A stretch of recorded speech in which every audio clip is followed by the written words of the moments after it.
Chrysler, Dodge, Jeep, Ram, right? Our Ram trucks, truck of the year, amazing trucks. We have fun Jeeps, and then the exciting Dodge and Chrysler products. Lots of performance there, lots of excitement there. They've done a great job in really creating a full scope product line that could suit everybody's needs. Whether it's a family vehicle or a fun vehicle or a utility type vehicle or a big truck, we've got it all for our customers. There are moments that surprise and delight the mind and the senses. Introducing Sound Art, the world's first truly customizable, concealed, flat panel art speaker system. A revolutionary combination of incredible sound delivered from your most meaningful pictures. When art and technology intersect, there is a seamless blend of creativity and function. Come alive in the streetlight, pulling at the stars in the moonlight. Every time I feel you close.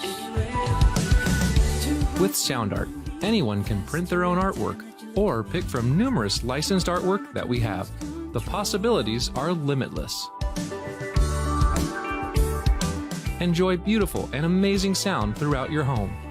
The entire surface of your artwork generates incredibly robust sound.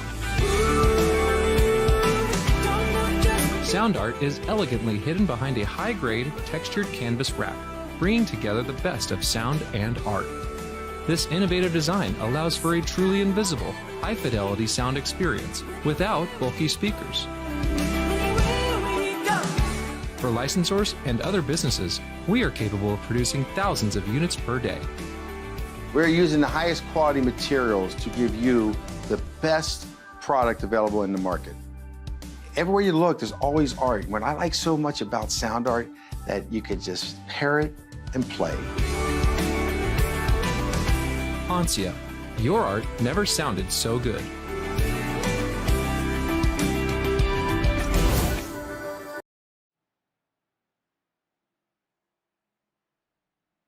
Round 20 of the L-TAC Championship, the L-TAC Racing League. It's at Talladega Super Speedway. Cannot wait to bring the action to you from this 2.66 mile tri-oval.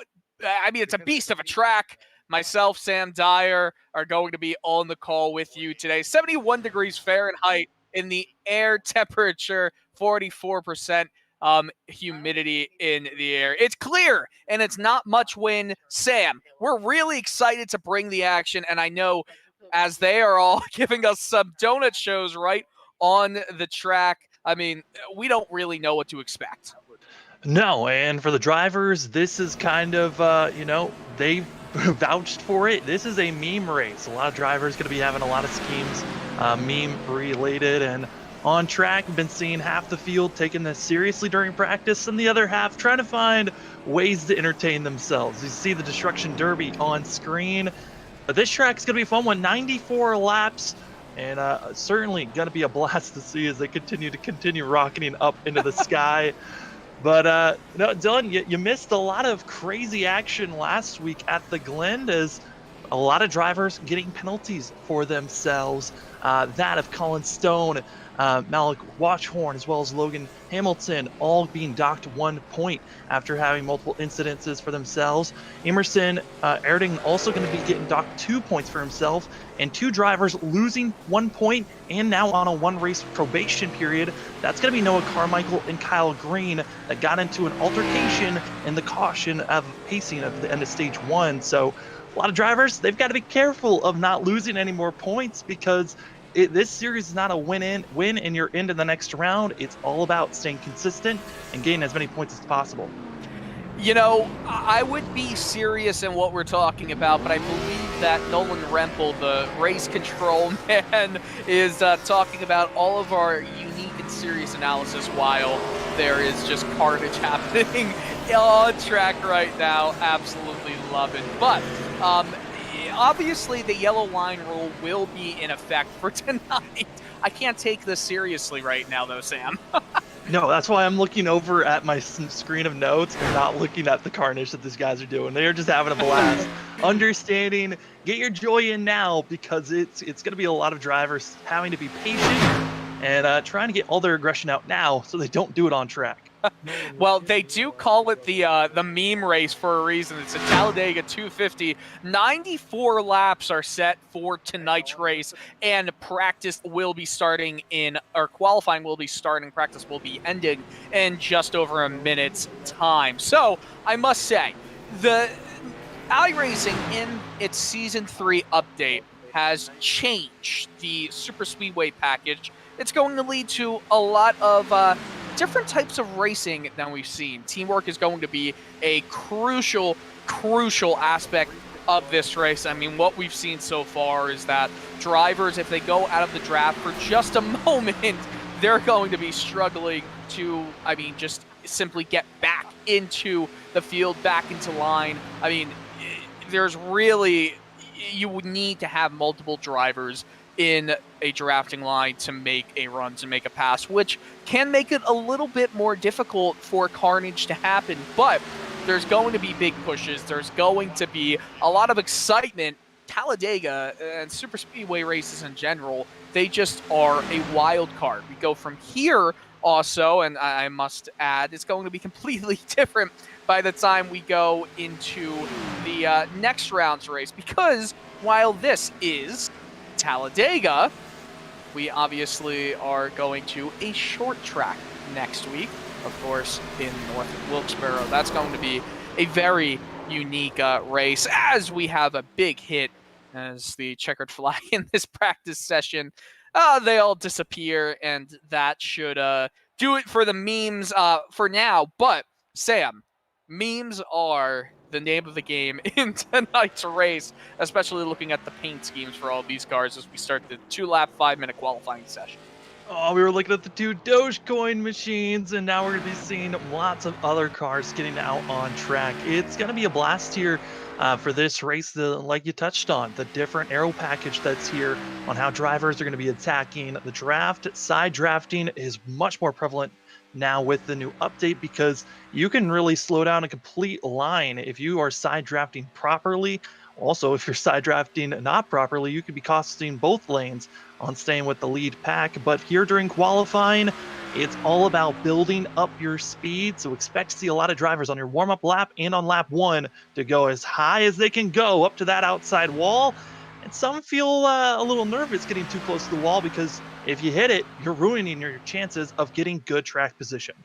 And while aero dependency is not all that high for a track like this, it's going to really damage your run for basically the entirety of the next lap, just with how long these cars nowadays take to get up to speed. Obviously, restrictor plates, a little bit lower horsepower than we've had in years past.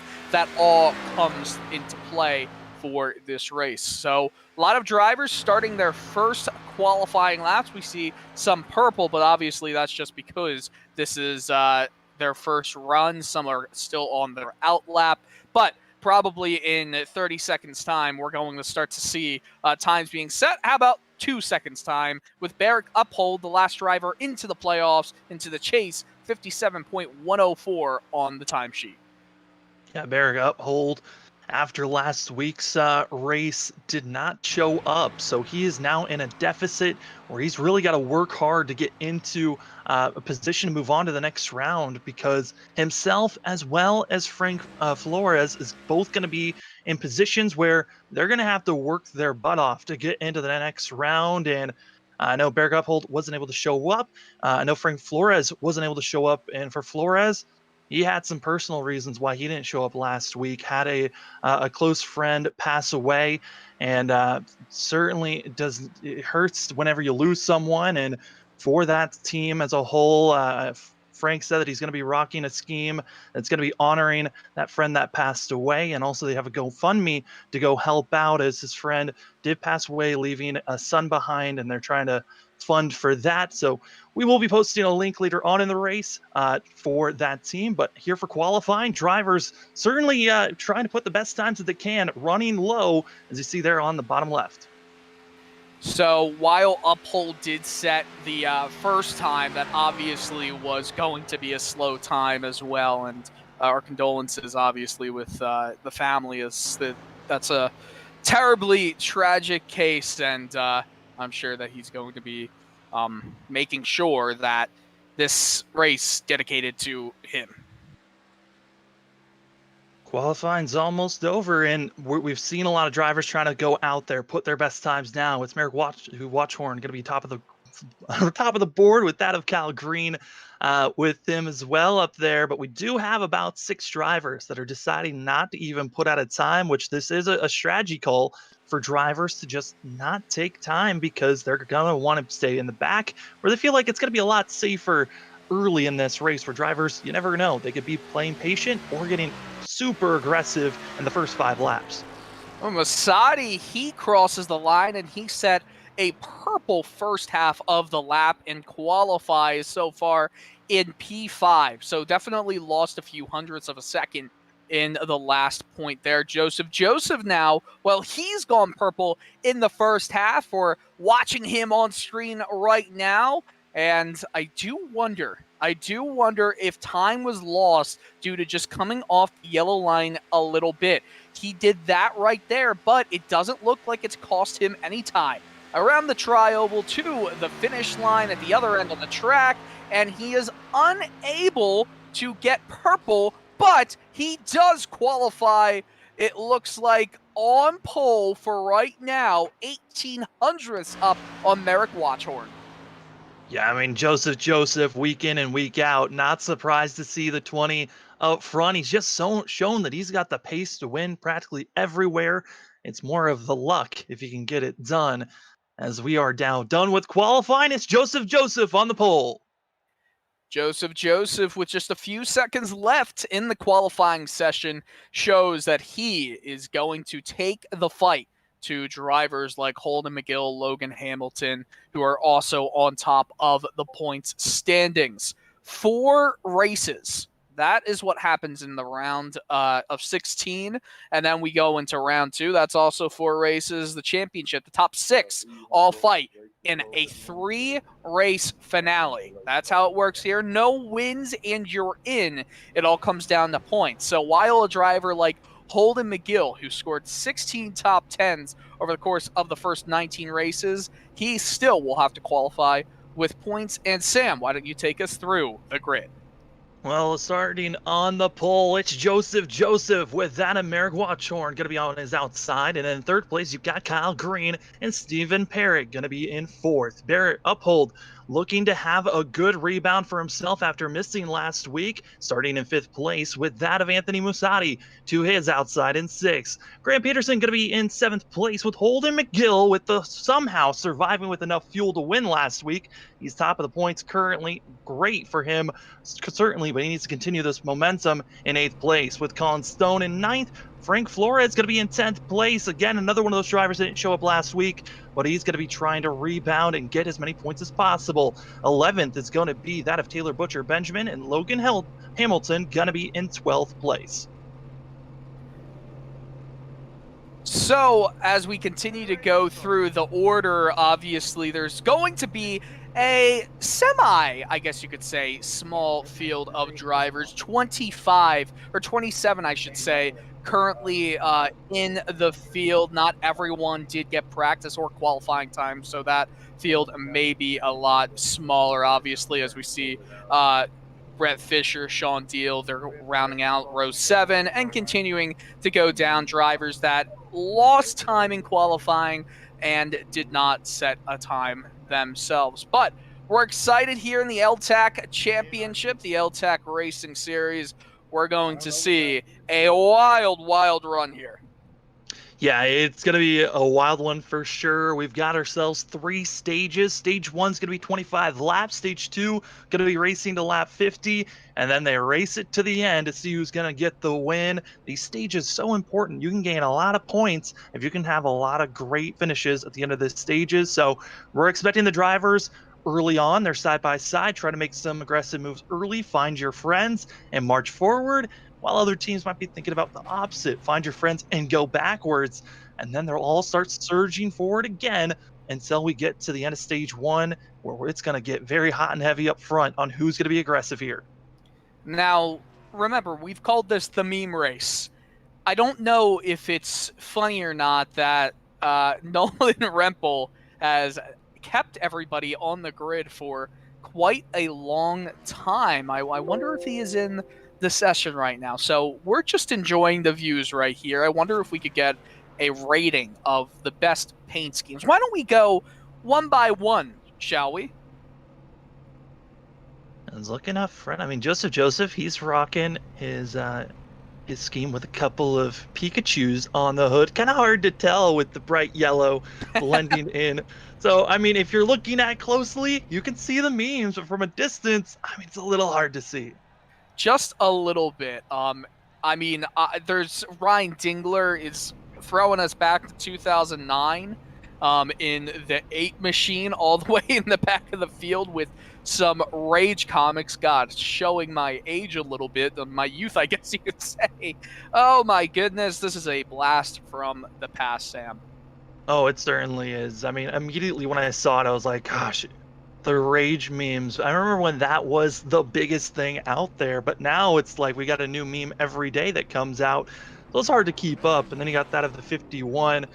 He's rocking also his scheme out there. This is the unemployment one gets me every single time. Grant Peterson saying on the radio, "Are we prisoners or what?" You see, we didn't expect this to take as long as it has taken so far, but I saw a Dogecoin to the moon, hashtag to the moon right there. Yeah. What a way to start this race. Nolan got booted from the session and had to reboot his PC. He's back in the session, and everybody is excited. Oh man, you'll love it when you get the boss man back up and there, set up, ready to go. And some other drivers also were waiting to log in, as I know Nate Brooker was also waiting to get in. He was in 15th place, and then you got a couple of other drivers in the back half of the field that still have not logged in to the grid. So if they do get into the session, they're going to be starting on pit road, which is not the best place to start when you've only got a 25 lap dash to try to see who's going to get the win here for stage 1. And remember, as we've mentioned before, no going below the yellow line. If a driver does that, it will not be congruent with what is set in the rule book as well. So we're excited to get it going in just a few seconds. Everybody will take the 2.66 mile lap and get going at the end of the tri-oval where the restart zone is. Just awesome. Awesome stuff happening. Oh, it's absolutely incredible. I mean, we're playoff racing. Everyone is excited. We got to see the Glen last week, and we're now getting set. This is such still, this series is so unique. I love the fact that they're playoffs. There is no win to get into the next round. And also the fact that each round for the round of 16 and the round of 10 to set you up for the championship 6, it's 4 races. You've got time to set yourself up as drivers getting ready to roll out here. You know, we're starting with 16 drivers trying to get into the top 10 of points. Right now, drivers that are tied for 10th, that's Sean Deal and Stefan Purcell, they've got to figure out how to duel themselves because one of them is going to get knocked out, and some of the other drivers outside of the top 10 needing to have good finishes. Brett Fisher, Kevin Franks, and also Anthony Musanti, and they're really going to be having themselves some issues to get forward. And then you've also got that Frank Flores as well as Burke Uphold. Those drivers missed out on last week. They're going to need to get as many points as possible because some of the drivers up front, they finished well at the Glen. Now you got to see if they're going to continue with that consistency, or will the big one throw a mix in everything? Well, you know that the big one will throw a mix into everything. I think that's just that's what we know will happen. 5 tires in this race. It's not like tires are going to be a huge deal for all of these drivers. That is the tire set limit. Fast repairs, everybody gets 1. And while that might not have been so important at Watkins Glen last week, I mean, with the big one always on the mind, this is definitely going to be a big potential. It's going to be big potential for shenanigans occurring. Oh, absolutely. I mean, you got drivers that, you know, are going to be trying to side draft off of one another, trying to get in line with their teammates, and also expecting some drivers to make some late blocks that could be causing drivers to back up, slam into one another, and never know what could be happening here. But up front, Joseph and Watchhorn, they're excited to finally get racing again. It's been a week since the Glen. Now it's time for some 2.5-mile racing action here at Talladega. Well, we are ready to get going in the Talladega 250. The L-TAC series is brought to you by Tucson Sound Art. We'll talk a little bit more about them over the course of this race. As all of the drivers in the field get ready in the tri-oval, they come together hoping to get the best run. Through the zone, the green flag is out. We are underway in the Talladega 250. Up front, smooth entries for everyone there, but everyone that was about 16th on back had a little bit of a scuffle from themselves, working to get lined up and losing time. But up front, everyone in line and taking off. Everyone single file through the first 2 turns of this race, and there's already a good gap between 13th on to 14th. I wonder if that is partially because of this new super speedway package. They had time to practice. However, not everyone utilized practice time like they possibly could have had. And yes, Noah Carmichael says choo-choo. It is a train going on, and when there's blinking in the first bit of this run, in the first part of this group, that is never a sign you want to see. Absolutely not. You do not want to be seeing someone blinking, but you know, sometimes when you're seeing a car blinking in and out on iRacing, sometimes it does not affect the driver's draft, and other times it can. So you're crossing your fingers that, you know, you're still being registered in the draft when you're seeing the driver in front of you blinking. Do want to give note that of Kevin Franks and also Ryder Schrauf's going to be having some issues for themselves off the pace and losing the draft. Both those drivers, 24th and 25th, they're going to need a caution quick if they want to get back in the mix of this thing, or hope they don't go a lap down before stage 1 comes to a close. I do wonder if that is a possibility, just because obviously, there might be a move happening midway through the pack, and I'd love to catch a replay. Oh, look, there's a driver going down into the apron. He saves it. He's going to have to get back onto the track. 2 drivers, and no caution, no one spun. But Frank Flores, one of the drivers involved, extremely upset with Nate Rooker. Yeah, Flores and Rooker both having issues for themselves, as here's the replay of exactly what happened between those drivers, just riding on top of one another, and getting on the quarter panel was the 3 onto the 23, and early, I mean, that's some aggression that you really don't want to see this early on in a race. I mean, you're now messing up both those drivers, and they're now out of the draft and needing some help.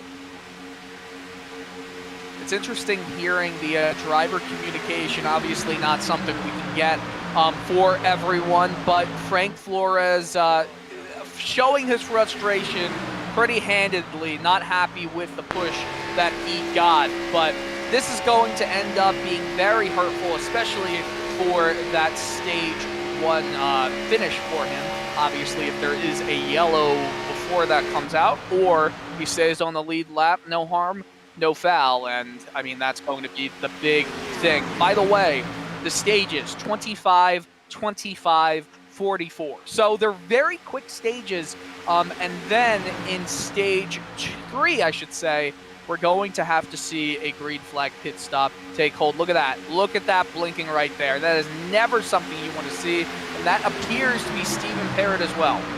Yeah, Parrott just having a ton of internet issues at the moment. There's a few other drivers that have seen that of Brookle also, and Carmichael. They've been having some internet issues, expecting to see them blinking for most of this race. And you got to be hoping later on in a run, when push comes to shove and you are bumping someone, get moving forward, that they do not blink and you don't phase in the middle of them. But the biggest thing with these Cup cars, with the new iRacing aero package that's come out, is that there is an air bubble between the cars. So it gets very difficult. You really got to build up enough momentum to get onto someone's bumper. Once you're on someone's bumper, it's pretty difficult to get off. So you got to pick and choose. Do you want to have a little bit of air, make sure your engine doesn't blow up, or making the driver move as fast as possible later in this race when they're on their bumper? So, as per usual in L-TAC rules, 50% fuel tank capacity. So the fuel window will be around 17 laps in clean air. That will change depending on where you are in the draft, anything like that. Drivers dipping below the yellow line can come back on without penalty, by the way, as you saw back there, without having to worry about, as long as they don't get by anybody else. That means there's no penalty at all. So I do want to make this known. We didn't see it while on live, but there's a driver, number 30, Brett Fisher, who is currently showing in, I believe, 17th place. He was just a part of this lead pack battle. However, 1 lap ago, he got out of line trying to get something set up on the outside line, and no one came with him. 1 car was behind him. Look at how far he's fallen back. Yeah, the biggest thing is for Brett Fisher was he was the last car in line of this big pack, and yeah, that is the spot that you really don't want to be in with this aero package. If you lose the draft at all, you're going to be fading back, as you're just going to see a replay of how these drivers been scuffling around, and Fisher going high, trying to get some help, and just no one there to really help with them. I mean, you had that of Logan Hamilton, who was trying to help. Hamilton recognized, we're going nowhere, I'm going to get back in line. And it was a very smart look by Hamilton as well. Why go onto the sinking ship when you could just continue to flow? Look at that speed difference. And he tries to get back into the draft, can't do it. Going back to live pictures, a driver is up in the high line. That's Merrick Watchhorn, who is falling all the way back, potentially by his own doing here. I think he just got up out of line, did not like what he was seeing. We'll see how far he falls back if he is able to stay with this lead group. Yeah, Watchhorn was currently in 3rd before he moved up, and he had that of Stephen Parrott that was behind him, blinking. So could have been that little bit of uneasiness. He wanted to draw back, find some friendly faces, and then start moving forward. As you know, a lot of these drivers, you've got teamwork, some drivers that are working with one another. You also got some teams and drivers that actually don't have any teammates. They're just going to be finding whoever they can find to work and move forward with. It's currently still Joseph up front, and this is kind of what I was expecting to see with these drivers staying single filed up for most of this race. Oh, look at Masadi. Masadi's trying something on the outside, currently in 5th place, but no one there. He's going to draw back. You need at least 3, almost 5 drivers in line to really start moving forward.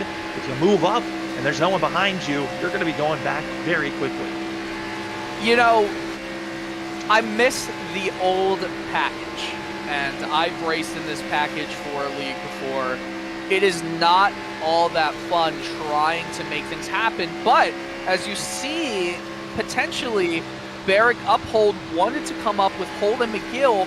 McGill is dropping back, so the points leader in the playoffs right now is going to drop back the entire way. And I don't know if this is just because he wants to be more careful. He doesn't like what he's seeing up at the top of this pack, but at the very least, he's not going to be fighting for the stage 1 victory. We're already closing in on halfway through the end of stage 1. We will probably see pit stops also play out right here. Here they come. I mean, they're inside of the window, coming to pit road. You're seeing groups of drivers, some teammates mingling in, and I like this. 5 drivers coming in this early. If you can get 5 drivers in line, because a lot of them were up front mixed in, this lead pack is now dissipated. They've got to build up that speed, get grouped back together. It's losing them time. So if this group that just came into pit road, if they can easily get together, there's no contact made. Multiple drivers having issues coming into pit road, and this is costing them so much time. It went from a group of 5 to now a group of 3 that are going to be together. And when contact happens in pit road, you know that means, I mean, I'm not even sure. I'm trying to watch the replay. You know that means they're not going to be able to catch back up to this lead pack right now. I'm not sure if we'll get the replay up, but it was just poor communication right there, and that's going to lead to only a few more drivers being able to fight for the stage 1 win so far. Yeah, I mean, for sure for those drivers, I mean, miscommunication, and also I think they were expecting their cars just to phase through. On iRacing, when you're going through your pit boxes, you're able to phase through the drivers that you're around, as you're going to be seeing the replay of exactly what happened under pit road for this first group that came in. Just calamity for themselves. You got that Colin Stone trying to come down, making contact, and that's the issue is when you're coming in faster than some of the other drivers and you're side by side under pit road, is you make mistakes like this. Both Colin Stone and also, gosh, major issues for those drivers that were coming in and hoping for better days. I mean, that's an extra 10 seconds at least added on. And when you're down 10 seconds, you're going to potentially, if there wasn't for this stage break coming up in around 12 and a half laps time, they could have gone a lap down if it went green flag the entire way. Oh, look, another driver overshoots his pit stall by a good bit, having to get back into it. So a lot of issues in pit lane. You can phase through cars when you are in the lane where the pit boxes are. You cannot phase through cars when you are in either the outgoing or the ingoing lane, the lane on the right or the left, depending on where you enter into the pits. So we're watching on board from Merrick Watchhorn's rear bumper, and we'll see where everybody does roll out. More drivers coming into pit road, and you know, for a lot of those drivers, that last driver we saw having a major mistake, that was Grant Peterson, who came in with a pack in. Peterson did not have a group to come in and come out with after that, as you're going to see their missed box being made. And Purcell, you can't be making that big of a mistake, because now it means he has to come in again. And now this whole entire group that was our last group coming to pit road, they all are now scattered because everyone kept on making mistakes. But I think if another driver is in a poor spot, that's got to be Taylor Butcher Benjamin, who has not come in at all, and he's the last driver to come in, as Purcell also has to loop it around and come in one more time. Catch the replay of Purcell coming into the pits, a little bit hot entering, gets it slowed down, and we'll see exactly where he has his mistake.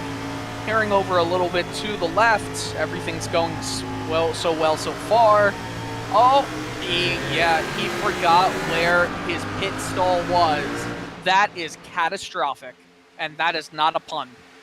Yeah, it goes up in smoke as he goes in and having to make his service. Still, the driver that has not pitted so far is the one. And Purcell overshoots, and now coming in by himself is going to be Taylor Butcher Benjamin. All the drivers that have pitted so far leading the groups and should be taking the lead. It should be led of Logan Hamilton, having a nice group behind him, as those drivers were able to get through pit stops as clean as possible. I just want to explain my pun comment. It's because he's running the Nyan Cat. I think that's how you pronounce it. Neon Cat, Nyan Cat logo on his hood. And I did not mean the pun by saying catastrophic. But nonetheless, we see who the playoff drivers are by the green on their front windshield, and it gives us a clear view of the 16 that are currently in it. A lot of weirdness happening, though, in the first pit stops of the race. Expect in stage 2 the same thing. Drivers deciding to cut the stage in half. I'm actually surprised, though, that we didn't see more of just going as long as you possibly could, just to set up anything down the line. Well, I mean, for some of these drivers, if you know who you can race around, who could stay smooth, and as a team, all come in as a group of 5, have a clean pit stop, and get back out there, you could do exactly what we're seeing from our top 4 of pulling away, having a big gap where you don't have to worry about the drivers behind you, because pit stops usually break up the field, because like we've been seeing under this green flag pit stop cycle, drivers making a lot of mistakes, costing them time, and putting drivers and putting themselves in a position of going a lap down, as Ryder self's going to be one of those drivers that is a lap down, waiting to see as as Kevin Franks is currently soon to be probably the next driver to go a lap down, as he's all on his lonesome, but still our top 4 in line, trying to just continue to pull away as that second pack, they're trying to shift around. Well, the only hope that drivers like Stefan Purcell have to stay on the lead lap will be that stage counter, that lap counter gets to 25 very quickly. He's going to have to stay in for quite a long time. Kevin Franks, though, he is 44 seconds behind the leaders. Looks like if everything goes the way it's going, that he'll go a lap down, but even in that sense, he would be the first driver a lap down and would be able to get his lap back as well. So not everything is all doom and gloom so far. A lot of drivers are being the benefactor of such a long track in Talladega. But the stage win, it's really coming down to 4 drivers at the moment. Logan Hamilton, Jeremy Berger, who started 17th, by the way, Joseph, and Barrick Uphold. So these are huge points for a driver like Barrick Uphold, who needs as many points as he can possibly get. And you know what? Uphold, with sitting minus 64 off the lead, trying to get exactly where he is off of that transfer spot. I'll get that to you, Matt, in a little bit. But I believe it's around 26. So any points that he can get, the top 10 at the end of each stage, they get points, going from 10 for the first place driver and 1 to the 10th place driver. So a lot of points on hand as the lapped car of Kevin Franks, I believe that is about to come into view. Plain view, I should say. Plain view they are, as that group of the drivers that got mixed up had themselves scuffled, leading this third pack currently, of that being led by Stephen Parrott, and then you got Colin Stone, Kyle Green. The mix-up between those 3, I mean, coming into pit road, luckily they found a pack of drivers that are running quick, certainly trying to run faster than our leaders to try to catch up to them. But I think the biggest positive for this third pack is the fact that they are all in line, still on the lead lap. Even with all their mistakes, they're still in a position to still be in this race. Luckily, they've got, the end of stage 1, there will be a caution, and also the end of stage 2, where there will be another for sure caution if you have any other mistakes for green flag pit stops. 27 drivers entered into this race session. Only 25 took the green flag. That means that just under half the field will be eligible for stage points throughout any point in this race. Stage points will be given to the top 10 in both stage 1 and 2, and then the full out points will be given at the end of the race. But I mean, you can gain 60-ish points if you win both stages and the race. That is a huge haul.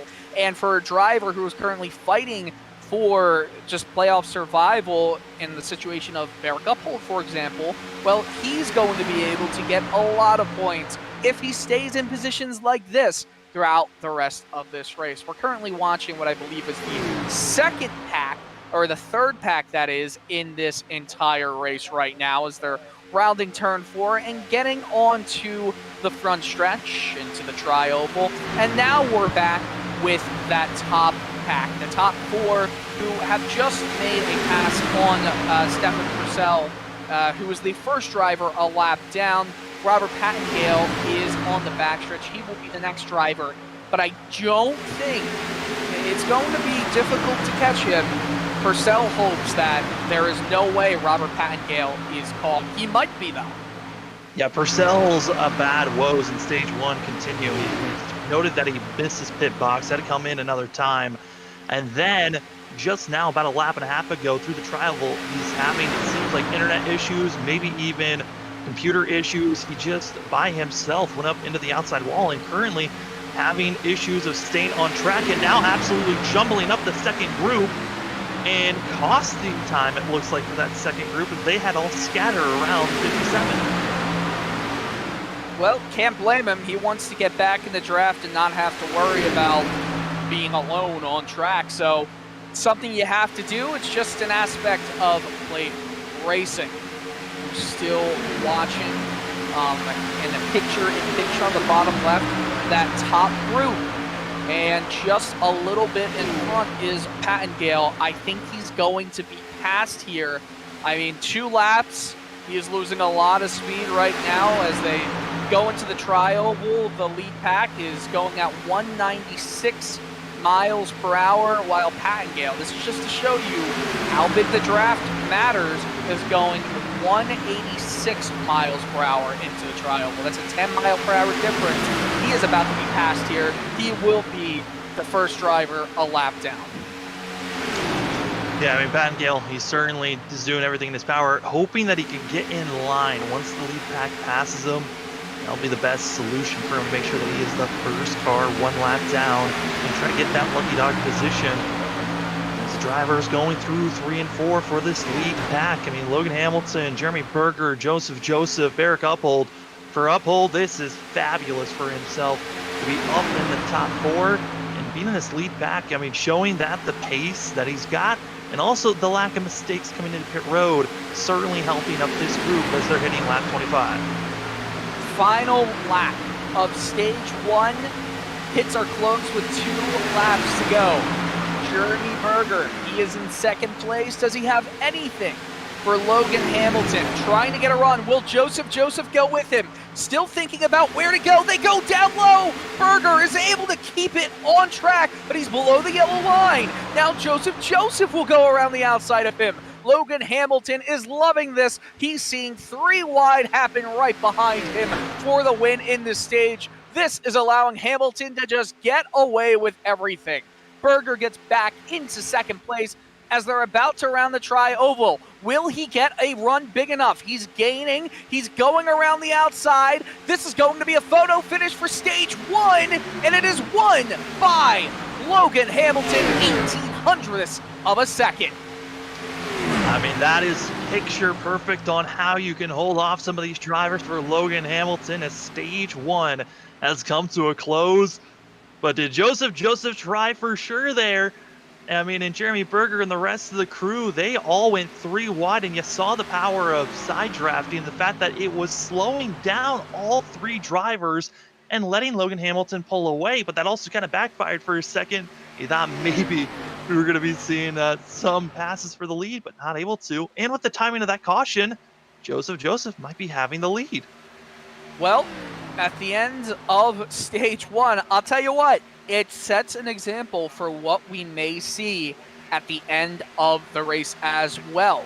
He gained so much time, Jeremy Berger did, at the end of that stage in the tri-oval, that maybe he's thinking for the rest of the race, well, he puts it back in his brain where he needs to be if he is in a position like second at the end of the race to win it all in the end. So a little tidbit he'll have to store away. Joseph is currently showing in first place on our timing screen. Not exactly sure. Yeah, Logan Hamilton, Jeremy Berger, they are going to be top 2. Nolan Rempel, the race control again, discussing everything with the drivers. Trying to be a little sneaky right there. But the stage 1 results: Hamilton, Berger, Joseph, Barrick Uphold, Anthony Mussatti, Merrick Watchhorn, Holden McGill, Ryan Dingler, Colin Stone, and Kyle Green, who was 6.5 seconds off the pace of the leader. Just shows how much that middle stage pit cycle really messed up everybody in this field. Oh, absolutely. You got to make sure you're clean coming into pit road. And even now, we're under caution for the end of stage 1. This is a position where you got to make sure you don't make any mistakes on pit road as well. Want to slide through your box and make sure you know where your box is this time around, as also Robert Pattengale did get the waiver round, so Lucky Dog goes to the 33 as they're all going into pit road. So Pattengale with the Lucky Dog. Kevin Franks also went into the pits right here, which actually surprises me a little bit because he's not on the lead lap. So I wonder if it said the pits were open for him, because if it's a quickie caution, then everyone can come down at the same time. But typically, if you are a lap down, you pit the next lap. That's how it works. Interesting. Yeah, I mean, it could be a thing where Kevin Franks is just thinking, hey, I'm going to be the last car I'm going to be a lap down, the only car a lap down, because the rest of those drivers could be taking a wave around here. So could be one of those things where Kevin Franks just going with an odd choice for himself here, but obviously a penalty is going to be served to the 98 because he wasn't supposed to come in with the lead lap drivers. It's going to be an interesting call. I do want to say, though, I did touch on the fact that Frank Flores did have a friend passing away, and there is a GoFundMe if you would like to help with that, with Flores's friend. The link has been posted into the chat if you want to go check out the link and go help out that family as they're trying to make funds for, again, the child that is left behind as the parent is passed on. Thank you for Frank Flores for letting us know about this situation so we can help the best that we can here on LSRTV and the L-TAC family out here. Anything we can do to help, we will absolutely do it. And again, condolences with his friend's family, himself as well. Obviously, it's a close friend, so bit of a sour thing, but has to be said that the community helping out is always a beautiful, beautiful thing. Getting back to live pictures, it looks like Ryder Sroof, he's going to stay out and potentially take the wave around. Stefan Purcell goes back into the pits on lap 28, so it's going to be the shortest run possibly for a green flag run. I wonder if they would be able to stay out the entire time. We might see different strategy right here as well. I also want to give a quick shout out to our YouTube chat right now. We've got people talking in the chat. Lynette Purcell, Stefan Purcell's, I believe, wife. They just had their anniversary 2 weeks ago. Cynthia Figuerosa is rooting for the 91 of Merrick Watchhorn. Nolan Rempel putting himself in the chat, even though he's the race control and he shouldn't be chatting right there. Love you, Nolan. Love you, Nolan. Christian Berger, Lil Bro Jeremy killing it, spotting for him now. So he must have had a fun little look at what was going on at the end of that stage. And Kaylee Herndon, hey Decoy. That's me. Hello, Kaylee. Oh, my goodness. Well, it looks like we are about to go back to green flag racing in just a little bit. Now, again, we want to say momentarily that Tucson Sound Art introduces an entirely new and enjoyable way to listen to music in your home. Uploading and making your own images and pictures into Sound Art is as easy as 1, 2, 3. Everyone who looks at the picture will wonder where the great sound is coming from, and a single charge will last days. It gives you the ability to go truly wireless with no power cables. Sound Art looked good in any room in the house, from the front room to the back room. The speakers are powered by batteries. They receive audio via a Bluetooth connection, meaning nobody will even know that the art they are looking at is actually producing the sound they are hearing. Tucson Sound Art specializes in creating custom artwork from your personal artwork and photos. You can choose images from their expansive collection of high-quality photos. It's the perfect gift for friends, family, business associates, and to learn more, visit www.tucsonsoundart.com. Well, we are about to go back to racing here in Stage 2 in the Talladega 250. Round 2 of the first round of the playoffs. Green flag back out into the air. Logan Hamilton leads the field to green, and he gets a big jump on lap 30. Yeah, there was a lot of scattering from the drivers, even in the middle of the field, trying to figure out how to get themselves all in line as fast as possible. And also, while you were here and Dylan giving that great read for the Sound Art, you saw the lights click on. Green is in your ticker. Those green markers showing who the playoff drivers are. You see them with the banners in Also spoilers, rocking green.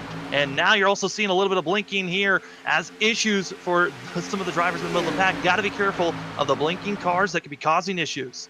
But did you hear the green come on? Because that's what Tucson Sound Art could have helped us out with there. Oh, it would have distracted you, though. You don't know that. I might have very good focus. We don't know that. But anyway, first lap of stage 2 led by Logan Hamilton. They're going to race until the end of lap 50, which means that 20 laps to go. It's going to be a 21 lap run. 17 laps you can go in clear air. I really wonder if they're going to be able to go the entire way on one tank of fuel. That means they're going to have to stretch it. I mean, as the leader right now for Logan Hamilton, that's a big no. Clean air means that you are the lead car, only 17 laps you can go. And for these drivers, they're going to have to figure out how to stretch it out for quite a long while. If they're going to figure out how to go for that long, I just don't see how they can stretch it out long enough. Even with the draft, I think they're still going to be about 2 laps short, even with the power of the draft going to the 3/4 throttle, the half throttle around this course. As you're already seeing side-by-side racing, we didn't see this a lot during stage 1, but we're seeing it now.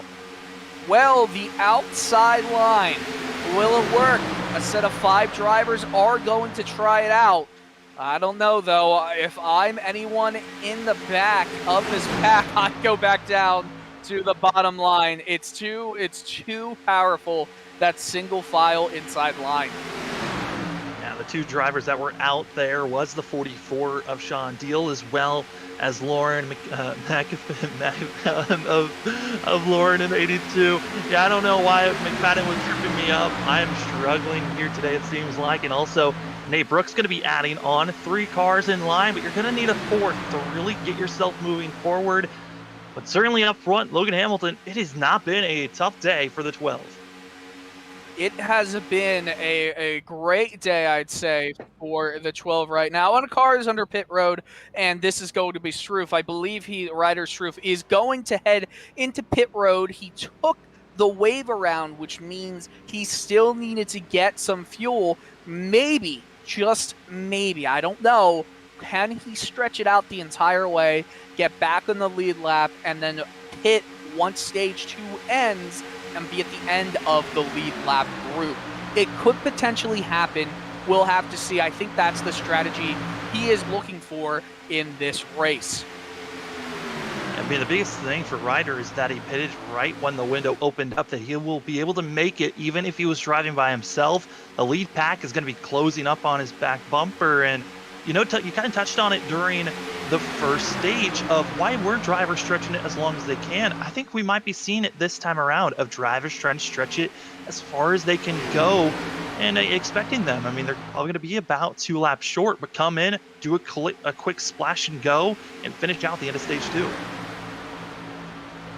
Well, it's going to go by quicker than you can imagine, but I will say, as Struff is going up high, he's going to let the field go, so he is now 1 lap down. Stefan Purcell, Kevin Franks, they are also 1 lap down, but they're very far back in the field, so not sure exactly if they got separated from everyone off of their own doing or what happened there. Well, I know Purcell got into the outside wall, and I don't know if the 57 got that damage repaired, and it doesn't look like it. So Purcell is running with the damaged vehicle and with Kevin Franks following behind. Both those drivers, both going to be losing ground when you got a driver that's damaged leading the group.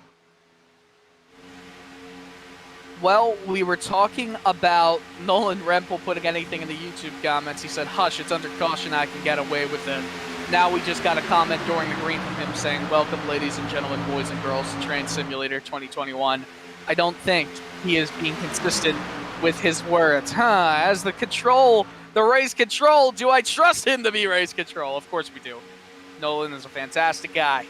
We've had many races broadcast together where I'm the one racing or we're announcing together, and it's always a joy to talk to the man from Western Canada. I mean, Nolan always, he comes into the booth before we go live and he just makes it a joy for us to get ready to go No, he live. doesn't. And I mean, for me, he does. I'm For kidding. you, maybe not. Love Nolan. Great guy. Yeah, great guy. Great guy. Right? Great dude. Great dude. Great guy. Oh, alliteration there. Anyway, well, this is a meme race, and there's 14 laps to go. We haven't seen any memeable moments through this race session yet. You just have to wonder, when are things going to start to explode quite literally? I mean, if drivers can figure out how to make pit stops, I think that's our best memeable moments was during stage 1 pit cycle of drivers trying to come into pit road the wrong way. But I gotta say, for a lot of these guys, it's gonna be after, once we're into stage 3 to the end of this race, that's when the drivers really gonna have to focus on how do we stay up front and how do we build up a chance to battle with one another. And also could be a hint of strategy being thrown out, because it's gonna be 45 laps for them to do the end of stage 3 to the end of the race. The drivers have plenty of time. I think it might be set up for drivers to possibly have to do a 2-stop race unless they have saved enough fuel to stretch it to 1 stop. Well, I do wonder if any drivers are going to come to their homestead, aka their pit box, by the time that this stage is closing in on its finish. Maybe grab a mug of coffee, pet some animals, or do any other inconspicuous things before they can get back onto the track. When you have 15 seconds, you might as well make as much of a use of it as you can possibly do. Frank Flores is heading into the pits this time around. Lots of drivers coming in, a total of 5. Actually, I think, 5 drivers coming in. And it's going to be Watchhorn leading that group with McGill as well as Fisher, Dingler, and others drivers scattering from behind. As you know, with this little bit of a spread out that they've got coming into pit road, we could be seeing about 3 different groups coming in.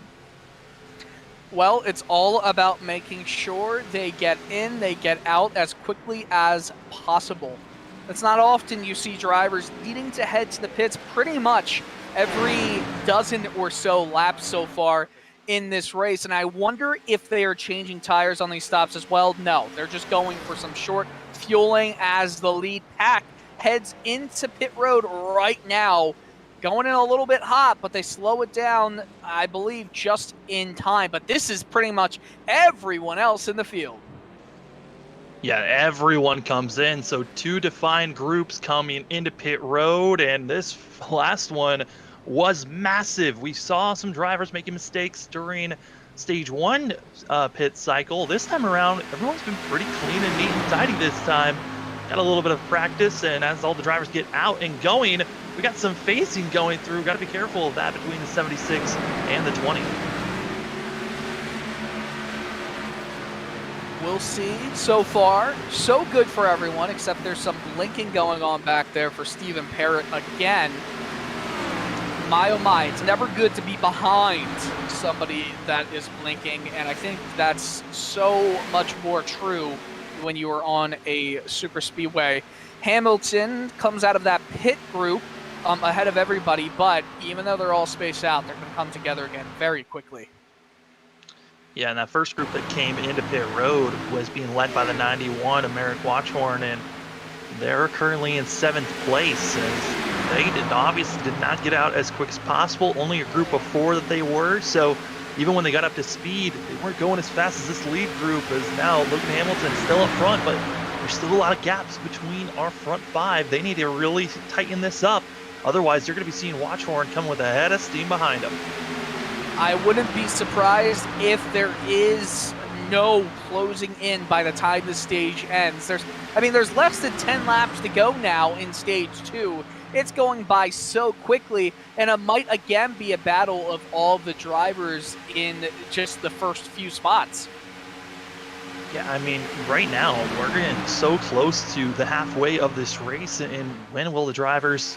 I mean, you know the intensity is going to rise, but the end of stage 2, coming at the end of lap 50, when these drivers are really going to be making a lot more big moves. And, you know, of those drivers that are up front, a driver we're kind of missing that we saw at the end of stage 1 is got to be Jeremy Berger, who is all the way back in 21st position. And 97 did not have a good pit stop, actually got caught speeding and got held. So drivers did get penalized and had major issues for themselves. Biggest one being hurt, though, is the 97.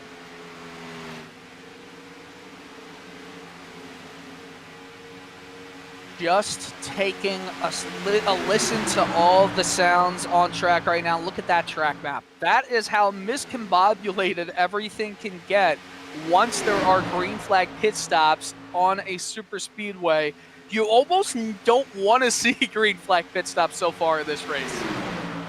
Yeah, I mean, it really went from a train simulator to where's my pack this time, because everyone's so scattered. You got groups of 5, groups of 6, sometimes just groups of 3 all throughout this track, and it all tells a different story. I mean, this lead group, they all were able to get in and out of pit road so smoothly that's why they're up front.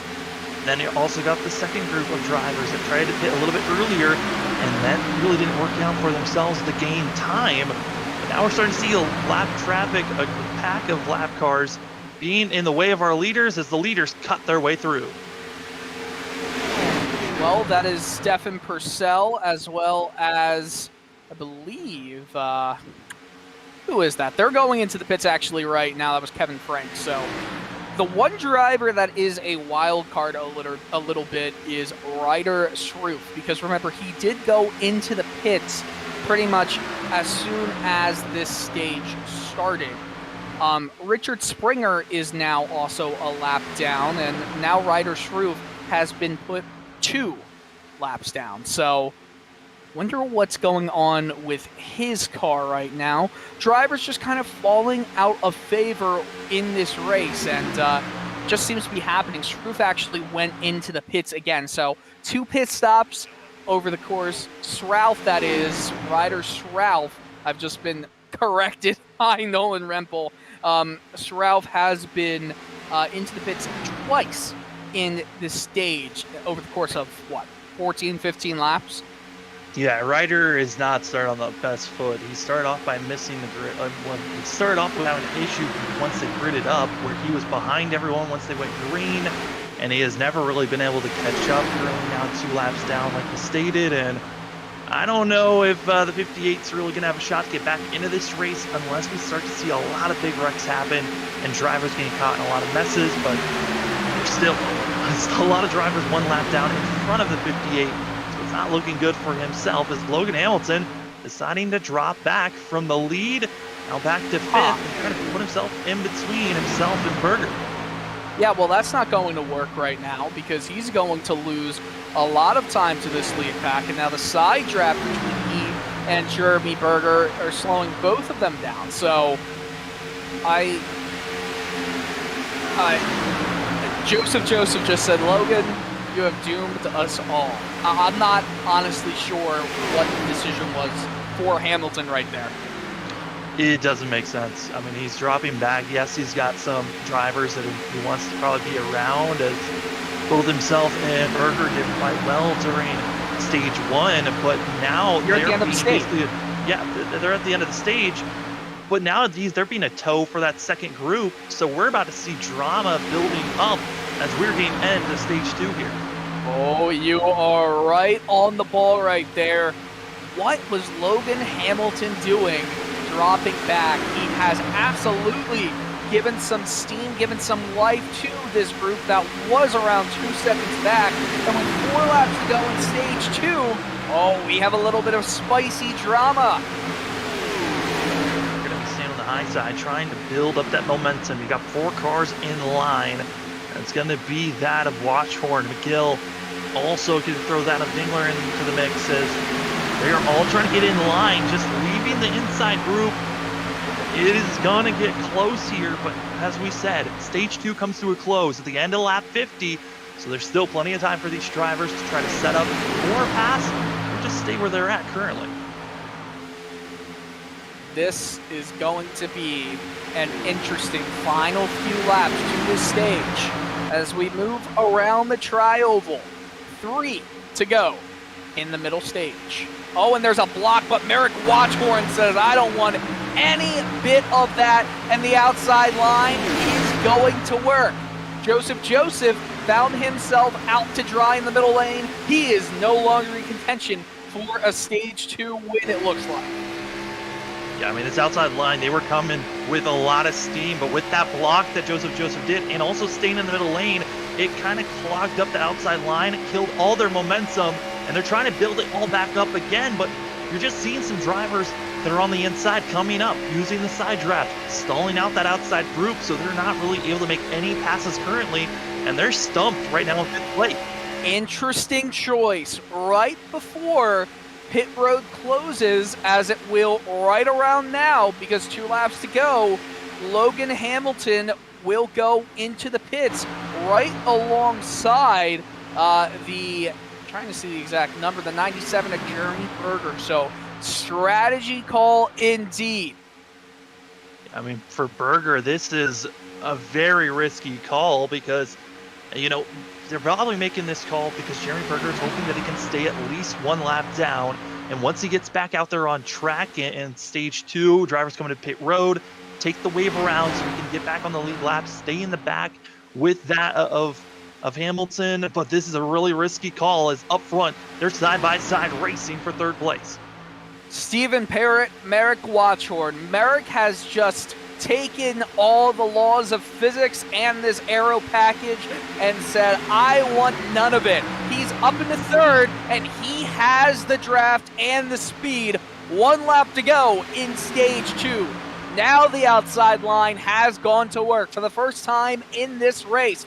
Watchhorn going around the outside, but will he find himself out to dry, trying to use the side draft? Joseph, he's back into it, gives Watchhorn a bit of a bump. They're going to be 2 wide here, going for 3rd place. Watchhorn almost gets spun by Joseph, but he's able to keep it going. And now it looks like somebody is either out of gas or wants none of this fight. Kyle Green, that is. He started that lap in 2nd. Colin Stone now, he's going to win stage 2 at Talladega. Woo! Across the line, Stone able to hold back of Watchhorn with all of the feed in. Oh no, they're wrecking! They're wrecking at the end of stage 2! That is huge because these drivers, it is not the end of this race. It is not the end. They need to use these cars. I mean, that is just ridiculous. The 12 is going to need Logan Hamilton, or the 21 that is, of I believe Holden McGill, is going to need to go into the pits to get some damage fixed. Grant Peterson saying that was the dumbest thing he has ever seen. Yeah, I mean, coming into pit road was Kyle Green, but the 8 just, it looked like a lot of the drivers up front were running low on fuel, and then the 8 machine gets into McGill and spinning him around. Oh man, you hate to see this late. Here's the replay. They're all backing up, checking up, and contact made.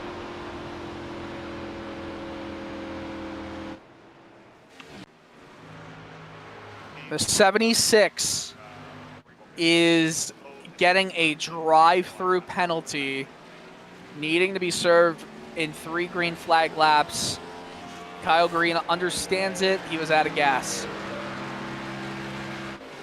I mean, he was out of gas, wasn't able to make it all the way to the end, and pits are closed. I mean, you got to stick with what you're given. The regulations tell you when you can and cannot go into pit road when you're coming to the end of the stage, and for Kyle Green, that penalty is massive for himself and might throw a wrench into the group. I mean, a lot of drivers, they're in communications with one another and their friends on who teammates they're working with. This could change up the whole entire team strategy of who's going to come into pit road. They might come in early to try to change the strategy up for this end of the race, because it's looking like some drivers might be able to stretch their fuel out to possibly 20 laps, which would cut this stage in half, or they would have to make this a 2 pit stop race and strategize when to come into pit road. You know how in Japan, their transit system, people's transit system in Japan is just absolutely efficient as can be? Oh, yeah.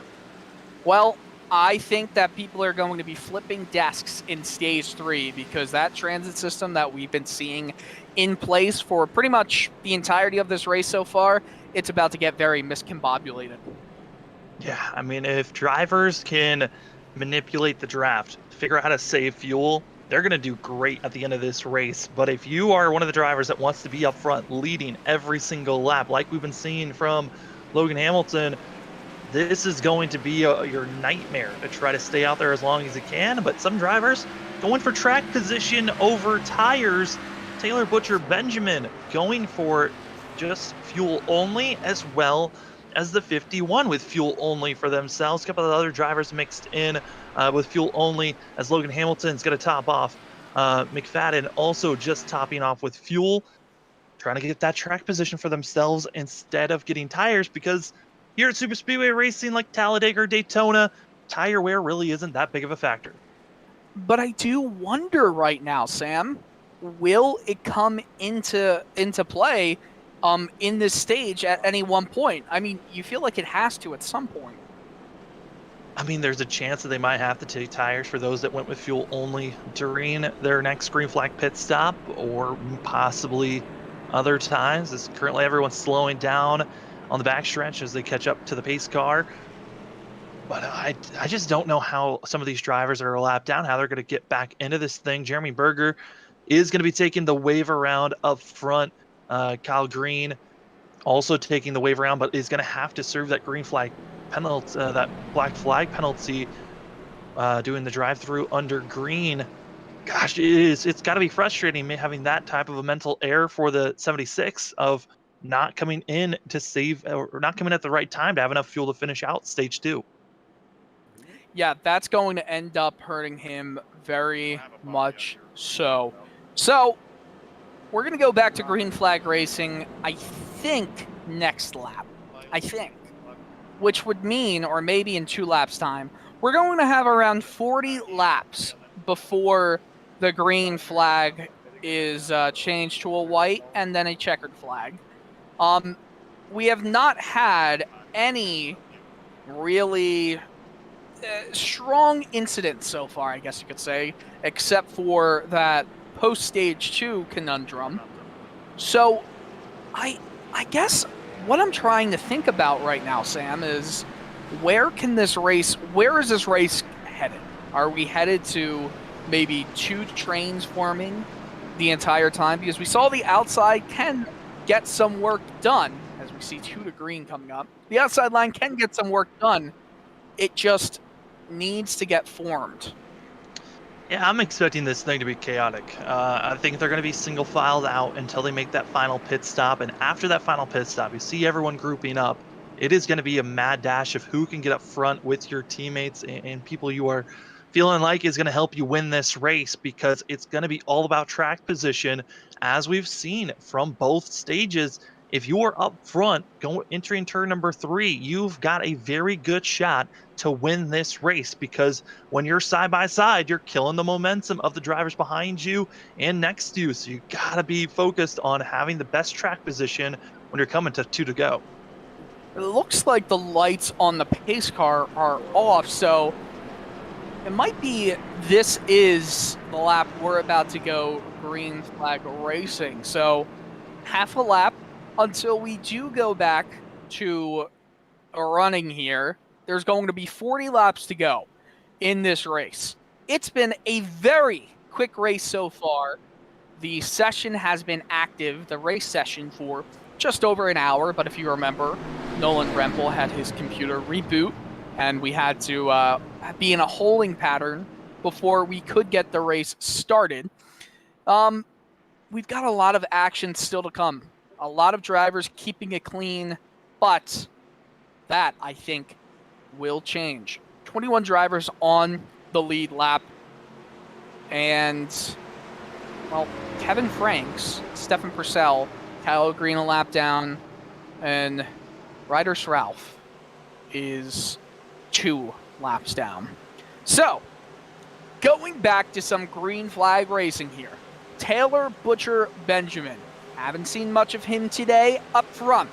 He will be leading the entire group to green flag racing. Stage 3 underway here, and a bit of wheel spin for Butcher Benjamin.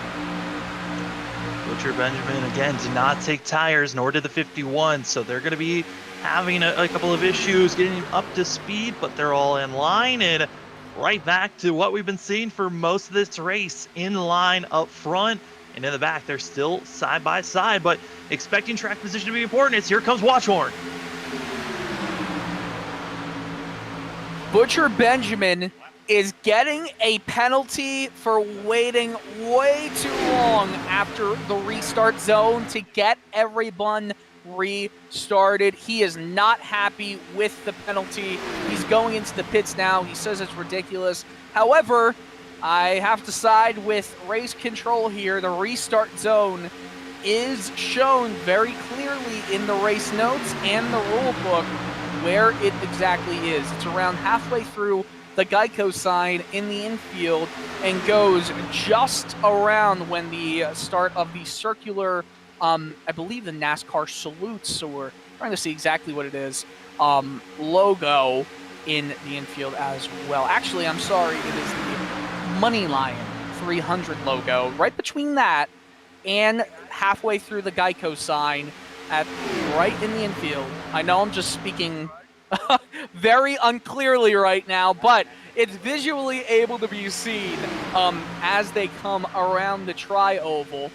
If you see the Geico sign right there, that is exactly where it starts, and it has to be going back to racing a little bit past that. If not, well, then you get, there we go, look at that. The restart zone graphic. Thank you so much, Carlos Acosta, our producer behind the scenes, getting the job done. That is the restart zone. I was fumbling over my words clearly. You know, sometimes you just need a view of where it is on screen, and Carlos right on it. As drivers are still running rampant around this course, single file. We did see that Butcher Benjamin had to come in, and he had a field of drivers coming in with him as well. Kyle Green had his penalty that he served for himself, but caught speeding once again. Jeremy Berger, I don't understand. This 97 machine has to learn how to back down his speed, because he is throwing this race away one lap at a time. One lap at a time, throwing the race away. That's never something you can deal with very late in the running here at Talladega. And while we did just pass the halfway mark, it feels like this race is going to be ending very, very soon. I mean, these drivers certainly have a lot to worry about fuel-wise for themselves. And looking at the mark for these drivers, when the next time they're going to be aiming to come into pit road, around lap 75 could be the marker a lot of these drivers are going for. But here's where the restart zone is. Replay of what the penalty to the one was all about. At this point now is when the one should have been taking off. He did not. He waited so much further until here to take off, and it's just too late to get yourself going. That is way too late. I mean, that's pretty much the end of the infield grass. That is not when you're supposed to get going. It's clearly outlined in the rule book, and well, for that, he gets the penalty. It's clear as day right there. We'll see the attempt at drawing a straight line from Nolan Rempel. Where did you think he was? You know, I believe the legal age in Canada to drink alcohol is 18. So you think he was having some drinks in him when he tried to draw a straight line right there? This had to be on MS Paint, or because I know on Photoshop you can just hit the shift button and it will go straight for you. So had to be on something very quick to just make that instantly. Yeah. Oh my goodness. Nolan is the fun part is when Nolan can't speak on the broadcast on air, so we can just absolutely provide some slander to his character, and he can only yell about it in the YouTube chat. It's hard to draw with a mouse, he says. It is. It really is a harder thing. You have a brick that you're trying to make a line with. It is so, like, you have a little dot but a brick in your hand. It just doesn't work out. Oh my goodness. Okay, back to racing actually. The top 9. Oh, it looks like we have someone to talk to. Oh no. Yes, hi. Oh no. Oh, man. It's Nolan Rempel. He's in our broadcast booth. This is like the boogeyman. You say the boogeyman 3 times or something like that. Carlos, he summoned me. Oh, man. Nolan, what's up, buddy? How's this race looking for you from the race control side? Very trainy. It's very much like a train right now, and oh, that was a naughty little bit of a block right there. Some more blinking by Noah Carmichael. Now, there have been a lot of blinkers, I guess you could say, through this race so far, Nolan. What do you do to deal with it? When does it become too much? It hasn't caused a problem yet, and that's kind of why I haven't said a whole lot about it. If it does start to cause an issue, we just ask them to just fade out of line. They don't have to park it, but just stay out of people's way. But I mean, so far with it being so single file like this, it hasn't caused an issue yet, so there hasn't been any need to bring it up to the drivers. I mean, you have seen what some of these races have been like with other series, notably the RSR races that you and I have been a part of. They have felt like processional lines with how this aero package has now come into play. I mean, do you feel like this is, for the racing product itself, it's not as great as it could have possibly been maybe a year ago? Especially, I mean, we took a look at just the last Talladega race we had. We actually had a smaller car field of this, but the race was a lot more exciting, and it's definitely not the drivers. You can't blame them. It is just the new aero package that iRacing's brought in. It's impossible to get a run without any help like this, and we even saw earlier in the race when Sean Deal tried to open the outside line. Even with help, it just doesn't work. It's a bit of a shame, really, because it results in this. I wish the race could be more exciting. It's a bit of a shame for the guys watching this, and in fact, you guys, I doubt it. I haven't listened. You guys have been finding good ways to fill the void and joke around. So, I want to ask you about what has just shown up on screen. Were you drinking when you did this? No, I was not. I was using Pia, I was drawing with a mouse, and I go through those so slowly to try to get the line straight, and it never works. I really do not believe you there. Nolan, he gave you a scapegoat out of this, and you just threw it away. I really don't believe it. I believe that was a big struggle. You went slow making that line. I don't know if that's worse. I really don't know if that's worse. But Nolan doing both broadcast and race control duties, saying to Frank Flores that he is monitoring everything that is going on with the blinking off of the 03 of Noah Carmichael right now. Now Nolan, as we see the line come back into play, we won't talk about that, but I do want to talk about another topic you so love.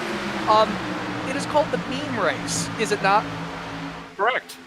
So, tell us about why this is the meme race. Because all of the drivers pressured us admins into doing this about a month ago, and eventually we just decided this is going to be a thing now. And that is literally it. There was no thought before. It just became a thing overnight. And I don't think any of us really know why. I love that. I think that there is just a force in the world that makes decisions without us ever understanding exactly why. And thank you for the pronunciation of Ryder Srouf's name, not Sroof. I was almost about to say Sroofe, because that would have been a lot more fun. But he's currently in front of this pack with Stephen Parrott, and Taylor Butcher Benjamin is a little bit in front as well with Jeremy Berger. So is Dega the meme race? This is just beautiful work by Carlos, putting a nice little screenshot on the Discord server that the L-TAC Racing League finds itself in. We always talk about broadcasts, and Nolan, I know you're very broadcast friendly as well for one reason or another. But when races seem like a procedure, they're procedural, you almost turn it into a podcast. Joseph just asked in the race session, Nolan, why is my Discord message in the live stream? Oh my god. Oh, there's Grant Peterson's one as well. And the reason that this is so funny and great is the racers have been saying to Nolan, asking them, when is the meme race? For how long have they been asking you this? Pretty much daily, 2 times a day or so for the last month. What is your favorite car livery? It would be the 92. I know you guys can't see it. It's King of the Hill over there. But there is, on my end here, he does have the question, when is the meme race, just plastered as over every single panel he can fit it on. So that's my favorite. This is what this race has turned into. I partook in a Talladega. When is the meme race? Look at this. Love this. And this is Barrick Uphold's question. When is the meme race at Nolan J? Oh my goodness. Yeah, when is the meme race? I'm going to find out with the response. Well, it's right now. It feels a little bit like a meme for how this race has kind of turned out so far. But again, it's nothing on the drivers. It's just how the aero package has been shaped. Whether or not it is very true to life is not something that is of concern. What we can say, though, is it doesn't provide the best of racing, side-by-side racing that we get in the real world, obviously, when races are more procedural like this. Hey, guys, I haven't spoken much, but I heard there might be a meme race. Love that. Evan Cordall putting it right there. But I will say that it's safer. But when it comes to the sim world, we want to see a little more aggression. So that's your question of, do you want it to have it so real to life, or do you want it to have it a little more with dramatic license taking? By the way, there will be some pit takers right now. So some strategy at play. When's the meme race? There's a meme race. I want to know if there is a meme race. Yeah, for these drivers that just came in, they're probably going to be about 4 laps short from making it from this point on. So it's going to take a lot of work as Nolan has departed from the booth. It's great credit to having Nolan in the booth, being at least taking the punches of the drivers, poking fun at him, us poking fun at him, but he does a great job in race control for us. He does a great job. He's left us, and it's now time for the final 25 laps of the race. Everyone is going into the pits, and there were almost some collisions as drivers will look to gain a few extra spots here. Not really any lockups, so while it was a bit dangerous, everyone deciding that now is the time to head into the pits. A collision, Merrick Watchhorn, another collision with the 30. Oh my goodness. Oh no, Brett Fisher, he's stuck. He doesn't know where to go, and now finally able to get going. And we saw this during stage 1 when drivers were on top of one another, side by side, trying to get into their pit box. Collisions were made, and once again, just everyone's awareness not really being here, and costing about 4 different drivers time, and also going to be costing them probably a fast repair here. And if I remember correctly as well, Sam, it was the 30 that had to deal with that before as well in pit lane. Yeah, it was him as well as Kyle Green. They had some issues for themselves. Green's coming into pit road a second time for himself during this stint, and for all the drivers that are pitting this time by, they're still gonna be about 3 to 4 laps short. So I'm waiting and seeing. This race could turn into who's gonna pit sooner to make sure that they're inside of the window to make it under green, or will they try to pit a little bit later in a run just in case a green-white checkered scenario pops up for these guys? Because we know the aggression level from this point on, it is going to rise to its highest point as it's been all race long. Well, we know for a fact that these drivers who just pitted, and any driver that, honestly, every driver will need to go into the pits at least one more time to make it with fuel left in the tank. So when will those pit stops happen? Will they hopefully wait for a yellow, maybe a caution? We do not know as of right now. What we do know is that Logan Hamilton is in the lead of this race, and it's a position he's been very familiar with so far.